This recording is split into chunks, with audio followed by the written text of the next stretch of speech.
All right, thanks, guys. We once again improved to 9-1 in our last 10 extra daily pick package plays on my Patreon website. We're also 13-4 in our last 17 college basketball tier package plays on that site as well. We currently have over 1,100 members active on that website. If you want some more information, the link for that website is in the description section below. Once again, that is patreon.com/BrockPage. Let's get into some NBA action. We're going to start with the Bulls taking on the Knicks, 5 o'clock MSG. The Knicks are minus 2.5 total, 216 and a hook. We are seeing money on the Bulls and movement toward the over. The Knicks open as the 3-point favorite, down to minus 2.5. Total open 216, up to 216 and a hook. And right now, Chicago is plus a $1.30 on the road here.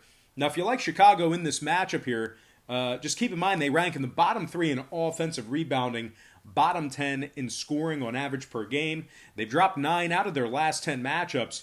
They also went just 30% against the spread in their last 10 as well.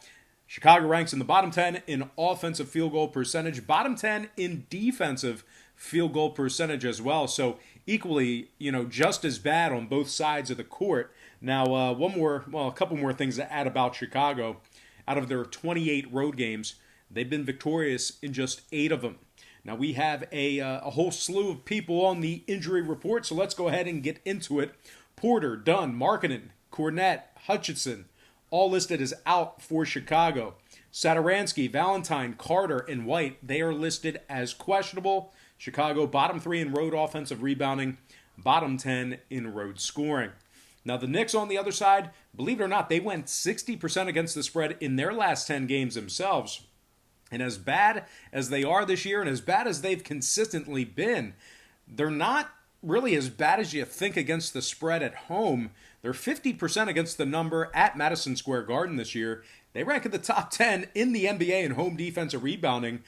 Keep in mind, Gibson and Tilakina, they are listed, actually they've been upgraded to probable for tonight's action. So we should see those guys seeing some sort of action here tonight. Now, total-wise, the Knicks are 3-0 to the over in their last 3, 6-3 to the over in their last 9.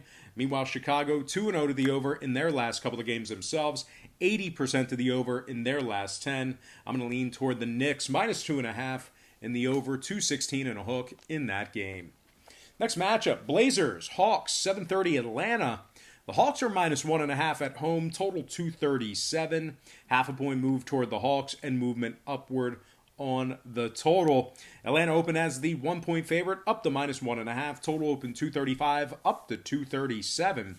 Right now, the Blazers are plus $1.10 on the road.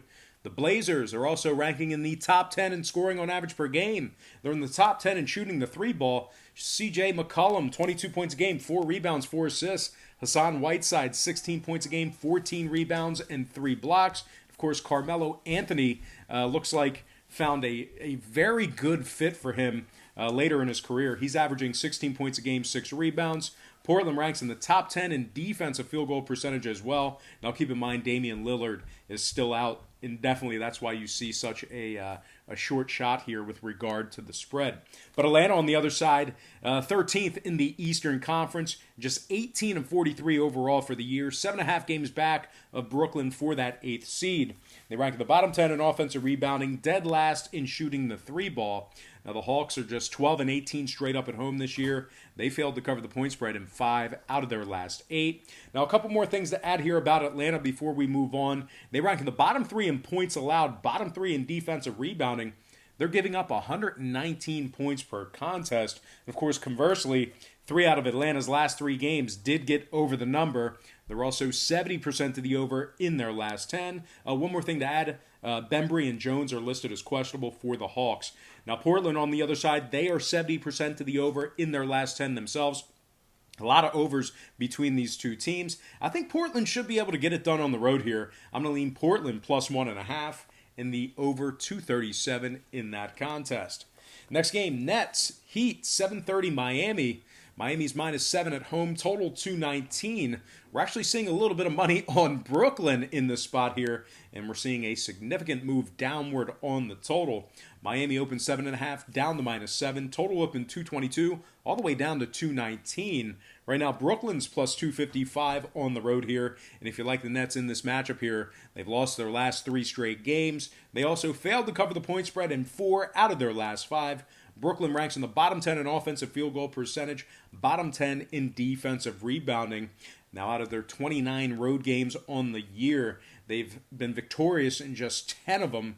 They also went just 11-18 against the spread in those 29 road games. A couple more things to add about Brooklyn. Bottom 3 in offensive field goal percentage on the road. Bottom 3 in defensive rebounding on the road as well. Meanwhile, the Heat on the other side, currently the 4th seed in the Eastern Conference. 15 games over 500 right now. They are also very, very good at home this year. 24-4 straight up on their home court. Top 10 in offensive field goal percentage. Top 3 in shooting the 3-ball. Jimmy Butler, 21 points a game, 7 rebounds, 6 assists, 2 steals.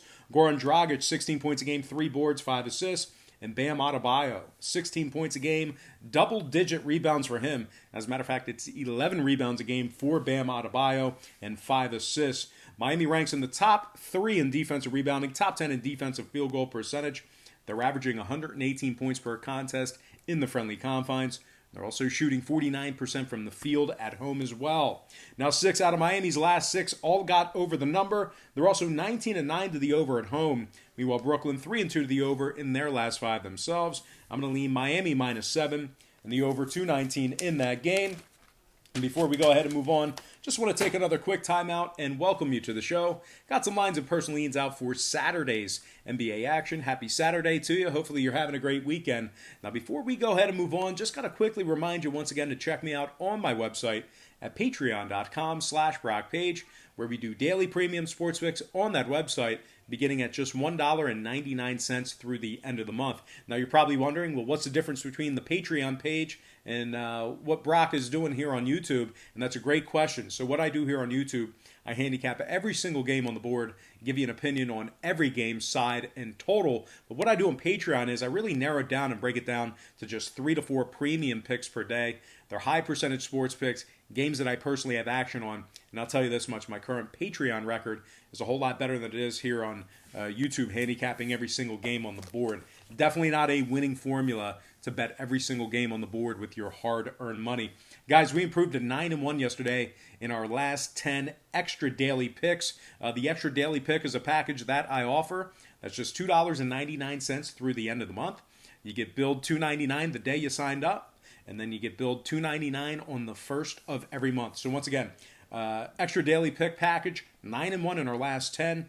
We're also 13-4 in our last 17 college basketball tier package plays. And the good news is we have another college basketball tier package play going off today. We're currently over 1,100 members on that website, looking to, I don't want to say recover, but looking to do better than our 2-2 day that we had yesterday. We had 4 premium picks on that site. We went 2-2, so not our best effort, but certainly better than losing all of them. But anyway, guys, if you want to check out my current record, I strongly encourage you to do that. You can find that for free right on my website. It's right on the homepage. Once again, that is patreon.com/BrockPage. All right, guys, let's go ahead and dive into some more free lines and personal leans right here on YouTube. All starts Eastern Standard Time. And on deck, we've got the Pacers taking on the Cavaliers. And that's going to be an 8 o'clock Eastern tip-off in that contest. The Pacers are laying 8 points on the road. Total is at 215. Now, we are seeing money on Indiana and the under. The Pacers open as the 7-point favorite, up to -8. Total open 215.5, down to 215 flat. Right now, the Cavaliers are plus 305 at home. And if you like the Cavs in an upset, just keep in mind, they've only won 9 out of 31 home games this year. They went just 12-19 against the spread in those contests. Cleveland ranks in the bottom 10 in scoring on average per game, bottom 10 in offensive field goal percentage. They're just 17-42 overall for the season. 9.5 games back of Brooklyn for that 8th seed in the Eastern Conference. Now, Cleveland, bottom 10 in points allowed, dead last in defensive field goal percentage. They're giving up 114 points per game. Meanwhile, their opponents are shooting 49% from the field against them. Couple more things to add about the Cavs. Bottom 10 in home scoring, bottom 10 in home points allowed. Drummond and McKinney are questionable. Indiana, on the other side, winners of 4 out of their last 5. 16 and 12 against the spread on the road this year. They rank in the top 10 in scoring, top 10 in offensive rebounding. They're currently in 6th place in the Eastern Conference. 11 games over 500. Just 1.5 games back of Philadelphia for the 5th seed. Indiana, top 10 in points allowed, top 10 in defensive field goal percentage. TJ Warren, 18 points a game, 4 rebounds. Domantas Sabonis, 18 points a game, 13 boards, 5 assists. And Malcolm Brogdon, 16 points a game, 7 assists for the Pacers. Indiana, top 3 in offensive field goal percentage on the road, top 3 in shooting the 3 ball in that same category. They're shooting 38% from the field. 38% from beyond the arc when they travel. Certainly deadly from long range away from home.